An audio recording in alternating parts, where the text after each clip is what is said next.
Innovative first and last mile solutions. The MOD application, the mobility on demand application, will include complete transit options. So including cost, time, and incentive information so that the user can choose from a variety of transportation options.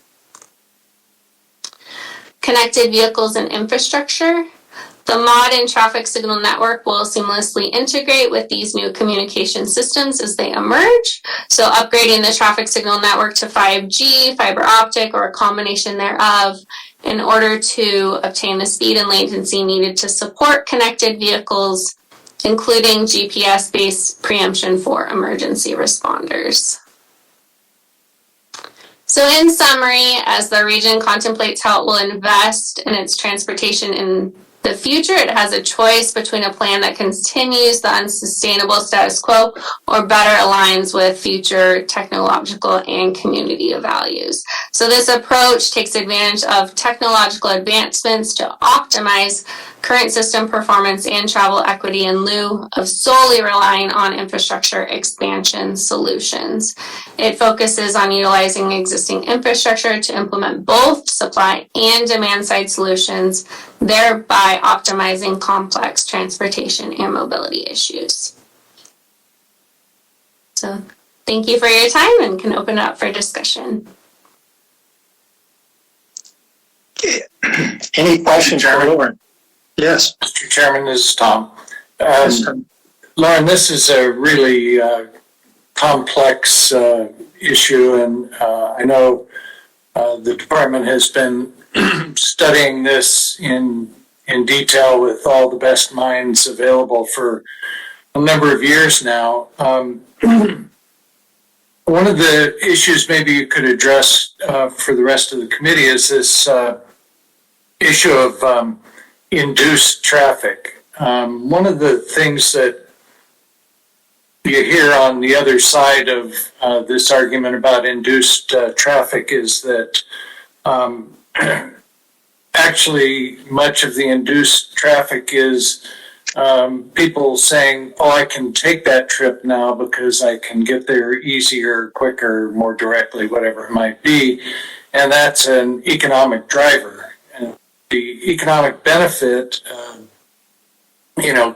is sometimes overlooked in just the sheer numbers and the details of an analysis. So I would hope that you would add, an economic advisor of sorts to that CATS committee. It seems like that issue is something that'll come up as you get out into the public and start talking about, the MOD software and apps and all that. And then the other part of that is the air quality. Although the air quality is, sometimes said not to get better, because traffic increases. Some of that may simply be a matter of there being more traffic now because of what I just mentioned about the economic growth. And also on a given improvement, looking at the entire network to say, was this just reallocated traffic from another part of the network that now doesn't have to drive down Speedway because Grant Road has been widened and it changes their commute time by 5 minutes. Those are a lot of the issues that kind of complicate this. I just wonder if that's kind of built into the rest of the studying that this CATS group is into.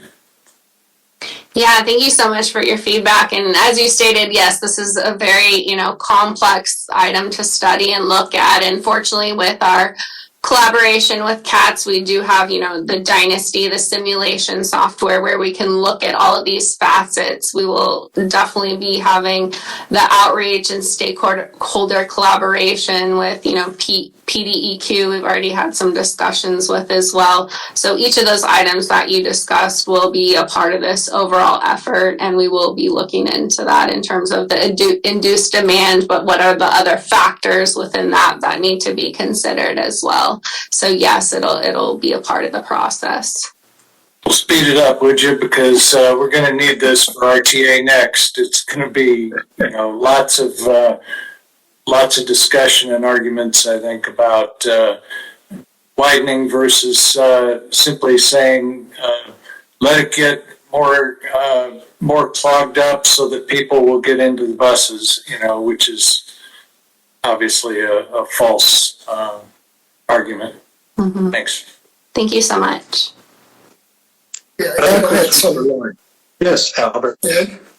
Yeah, I'd like to say that the report is great, and the original document distributed on technology-based transportation vision last month was really well done and very thorough and very professional. I was a little surprised that on the I guess supply side, that there wasn't any mention about roundabouts. Roundabouts are excellent tools for crash reduction and even congestion reduction. So I hope when some of this vision is implemented, that we focus more on roundabouts and less on, perhaps on traffic signals.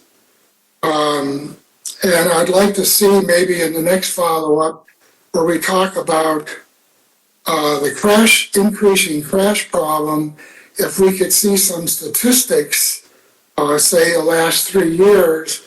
I think it's important to define a problem in detail before you start defining possible solutions.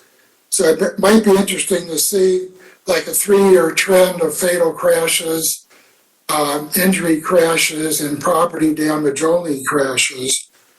And another general observation is I think this document is very well done, but it seems like it's kind of a theoretical transportation planner's dream of what the world could be 20 or 30 years from now. I'm anxious to see some type of a movement toward everyday practical solutions. Things like transportation demand management has been around since my college days, which is like 100 years ago, if you forgive me. I went on an ITS trip to the city of Toronto in '95 to study their adaptive traffic signal program in their city signals.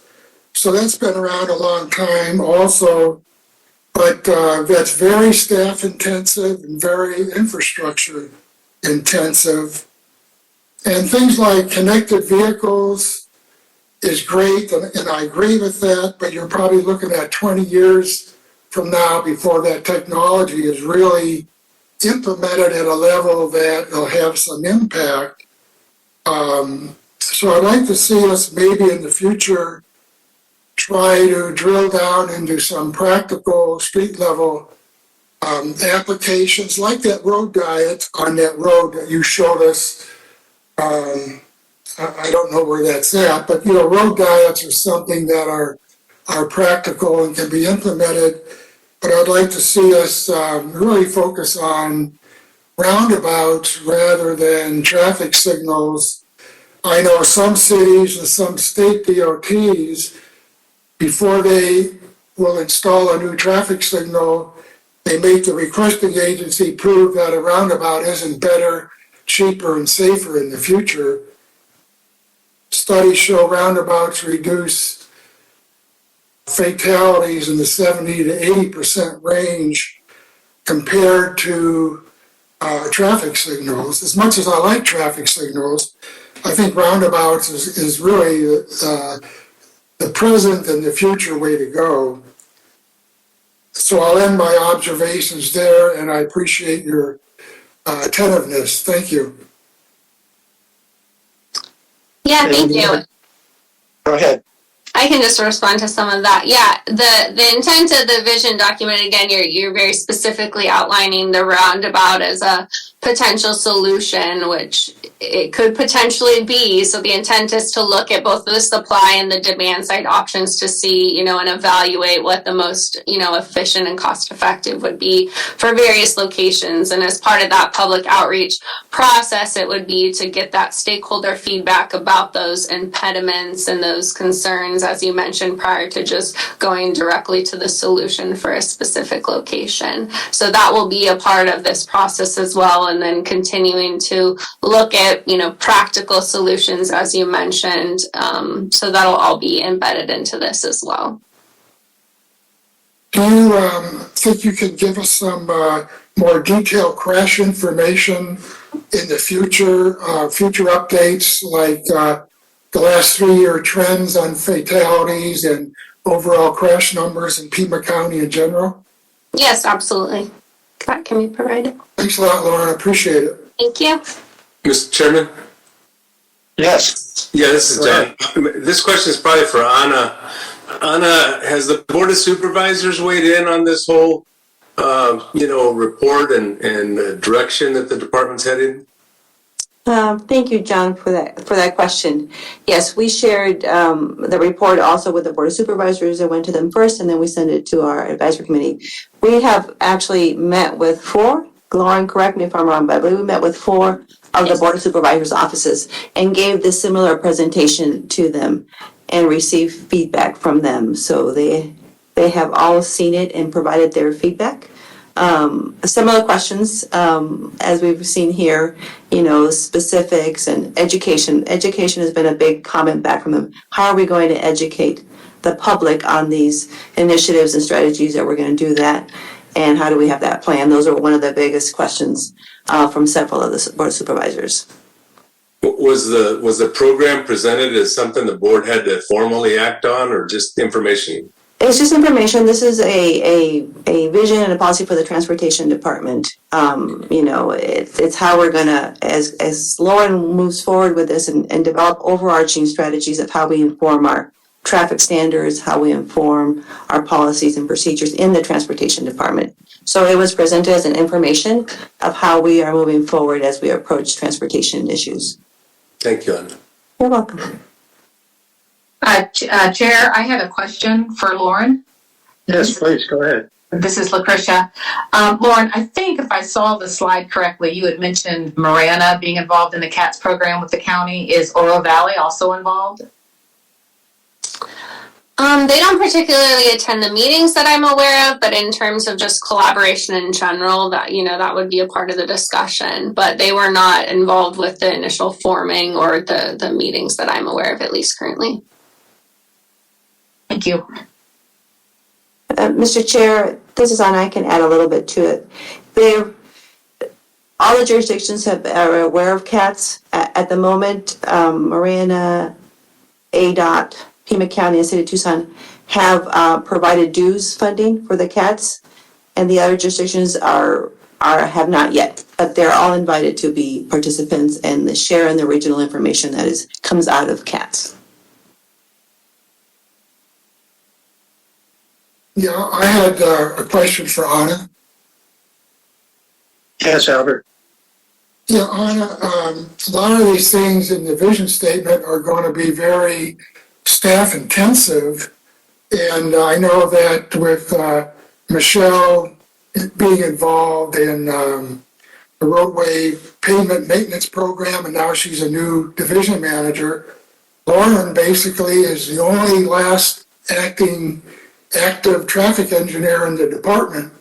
Do you have any plans for adding some more staff to help out Lauren implement some of this stuff? Because she's not going to be able to do this all on her own. Thank you, Albert, for the question. So right now, our Lauren Fecto, and then we have 2 Laurens now. So Lauren Fecto is devoted on this initiative right now. And we are currently recruiting a replacement for Lauren's position as a traffic studies section leader. And as we progress, we'll be able to evaluate how many resources are needed and what we need to also put in place. We have recruited and are are in the process of hiring a traffic signal manager also to help take care of some of the stuff that Michelle Montanino used to take care of, and also be part of Lauren's group to work together with that. And with Gabe's assistance also in that group, we're evaluating whether needs might be needed. But at the moment, we have an identified number of resources that we're going to need. But as each thing progresses, we'll evaluate what kind of resources we need. Hey, thank you. I appreciate that. I have a favor to ask of you, Anna, before you leave. I talked to Dr. Is it Wu over at CATS, who's running the CATS program, and I asked him if I could participate, and he said it's limited to employees of the 4 government organizations. Could you put in a plug for me, since I'm on the Transportation Advisory Committee, that I could participate as well? Participate as a member, as a employee, as a advisor? As an unofficial employee who could attend their meetings and their webinars and their seminars. Since I'm an active member of the advisory committee, I'm kind of like an employee, right? I will look into that, Albert. If you could do that, I would really appreciate it. Thank you. How much are they paying you, Albert? They're not paying me all that much. I'll do it for free and a cup of coffee at the meetings. They're virtual. What an offer. Okay, any more questions for Lauren? If not, thank you for the presentation, and let's go to the RTA next update. And as we do that, I'd like to congratulate Catherine Skinner for being designated the interim director. So Catherine and Tom McGovern, it's all yours. Thank you. Thank you for that. Congratulations. They're big shoes to fill. It's going to be hard. Good afternoon, Chair Verberg and members of the committee. I'm Catherine Skinner, Deputy Director of the department. Every month I come and bring you an update on the RTA Next status. Last month was a very information-heavy update, but because of the way our meetings are scheduled with this committee versus the RTA Next and the RTA board, this update will be a little bit slimmer.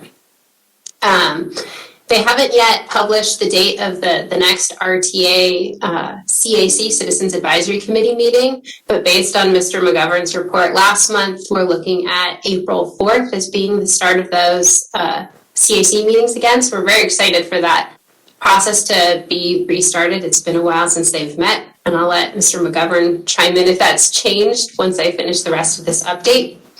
The other group that's been very active is the TMC, so Technical Management Committee, Project Review Task Force, and Mr. John Bernal, who's on this committee, is also in that group.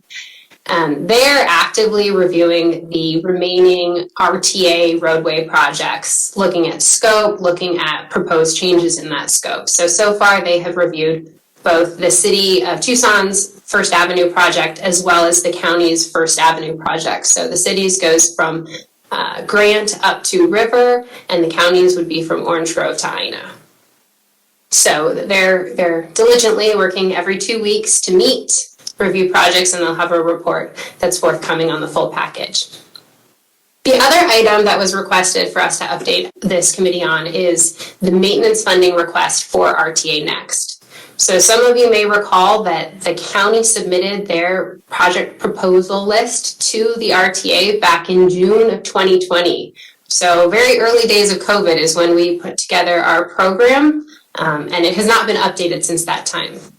The request had been to propose the roadway projects for RTA Next. The county went ahead and provided a comprehensive proposal that would include other elements that we think are important for an RTA program, and that included a pavement preservation element.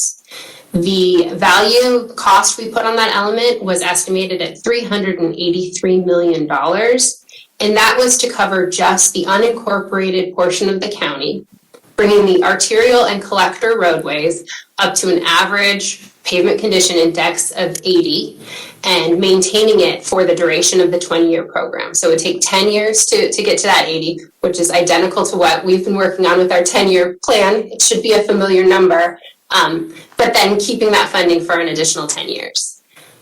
We have not readjusted any of those estimates. As you know, we're a few years into that program. We're making great progress at improving our PCI of the network. So if needed by the CAC, those numbers can be revisited. Those are estimates we put together with the Street Saver program. The other item in terms of RTA Next and pavement maintenance that I just wanted to present to you is that in the fall of 2019, so we're talking about ancient history, it feels like, very pre-COVID, each of the jurisdictions that were in PAG were allowed an opportunity to present to the CAC their reflections on the RTA Next framework. Based on those presentations, the county was not alone in identifying pavement preservation, pavement maintenance as a very important part of what this community needs. Oro Valley, ADOT, and the city of Tucson all listed those as something that is really important to them looking forward to transportation in this region. So at this point, it's going to be in the hands of the CAC to kind of discuss everything that's been proposed to date, and the county will, of course, provide whatever information to that process that is requested. So I will turn it over to Mr. Tom McGovern if he has any additional comments on the RTA Next for this group. No. The April 4th date is correct, from 1 to 3 p.m.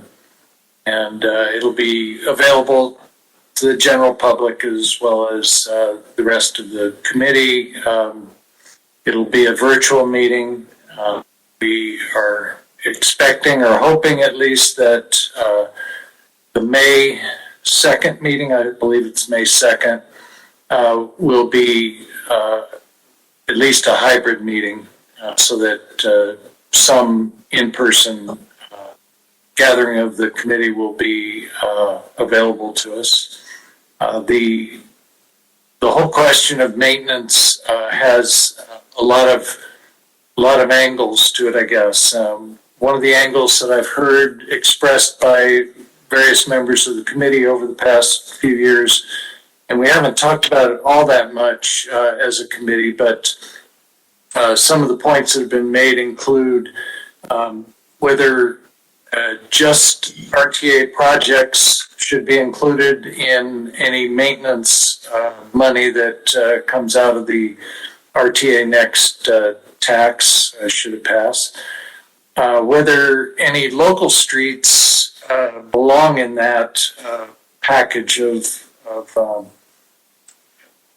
money for maintenance, given that we really have a regional focus for this RTA.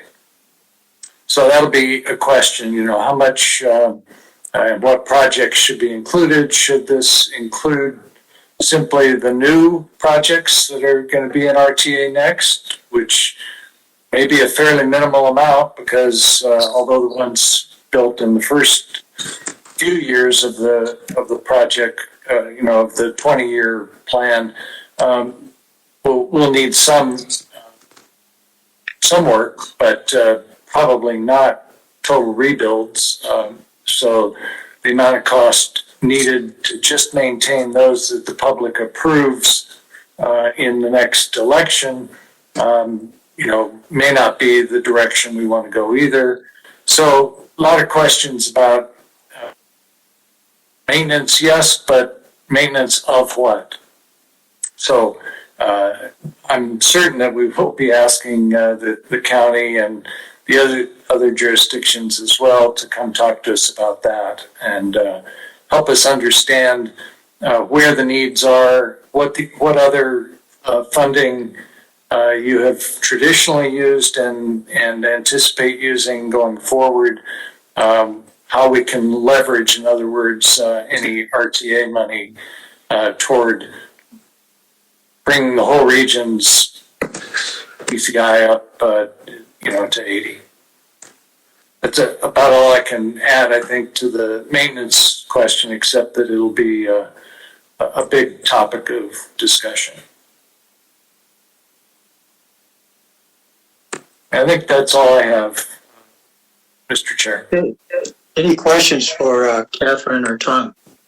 Mr. Chairman, Yes. this is Dan Ekstrom. I happen to live in the smallest jurisdiction of all the ag and RTA jurisdictions in the city of South Tucson. And I'm really interested in this whole notion of pavement preservation.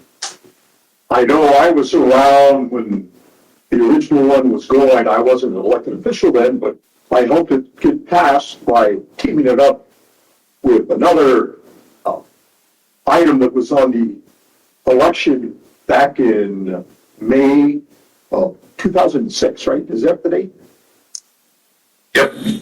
And so, Tom, I'd like to ask you, is all the members of the CAC now in place at the RTA? The citizen. Yeah, I know they expanded it. Go ahead. Are all the new members already on? Because there was some jurisdictions that were, like, for example, South Tucson really didn't have one appointment. I think they're going to appoint somebody. But I'm just curious because I look at a smaller community like ours where we don't really have a lot of the technical expertise like all the other jurisdictions do. And I think that if we only limit it to unincorporated areas, and I know because I served 4 terms on the board, and I know that whole notion of that. I'm just trying to look for some creativity for perhaps the smallest jurisdiction of all. And if anybody has any ideas, I'm not a member of the CAC, but I'm happy to try to see what I can do, kind of help our smaller jurisdiction in that area. And I appreciate, I know you and John are real involved with that. If I can hit you guys up from time to time to hit you up with your brains, because, I mean, the fact that we have, 2 very capable engineers and other people that are on that, but I mean, people that I know, and so I hope that you would be able to take my call or any member of the staff in the city of South Tucson, which is very limited. And so I just want to bring that up because I think it's important that we take care of some of the smaller groups because, a lot of people have been criticizing representation that they don't have enough members from disadvantaged and marginalized communities of color. And when you look at South Tucson, I mean, that includes all of that. So it's in District 2, who I represent here on this, and I just wanted to add that. And if anybody has any ideas that can be helpful to us, I would certainly like to hear them because I think it's important that we become part of this. And I thank you for allowing me to make those comments. Yeah, I think that's really good input. And just to bring everybody up to date, the CAC, after the 3-year term, was asked if individual members wish to continue. 22 of the 35 said yes. The board recently appointed 10 new members, none of which were from either the Pasquayaki or Tohono or South Tucson. And that brought the number up then to 32. The last 3, the board has committed to a member from each of those jurisdictions. So there will be someone from South Tucson on the committee. And in the meantime, I think we get quite a bit of input from the city of Tucson as kind of the sister city, if you will, big sister of South Tucson, as well as from the county, as you say, District 2, does encompass South Tucson. So we anticipate getting that information, given to us, and we'll be seeking it as well. And then might note that the previous chair of the RTA was the mayor of South Tucson. And so, that participation both in the selection process for these remaining CAC members, as well as just leading the RTA board, has been in his hands for the past year. But Dan, this is Dan, you call me anytime. I will warn you that I have caller ID, but don't worry about it. Dan, I was going to mention the same thing Tom does, and I don't have caller ID. I'll take your call. That sounds good. Any other questions? Yes, I thank you both. Caller ID is great, but I'm one of those who you probably know. I spent 32 years and 4 months in elected positions. I was on the regional council for almost 20 years continuously. And those of you who know me, I'm one of those folks who, I guess because in my old age, I have to have something to do. And so this is what I'm doing. But I want to thank you both because it's great to be able to call on you. I may call John because he has a lot of influence with the the president's wife. And so, all these folks, I saw you there, John. I know your son works for her, and that's tremendous. Congratulations. Thank you, sir. Thank you very much, Dan.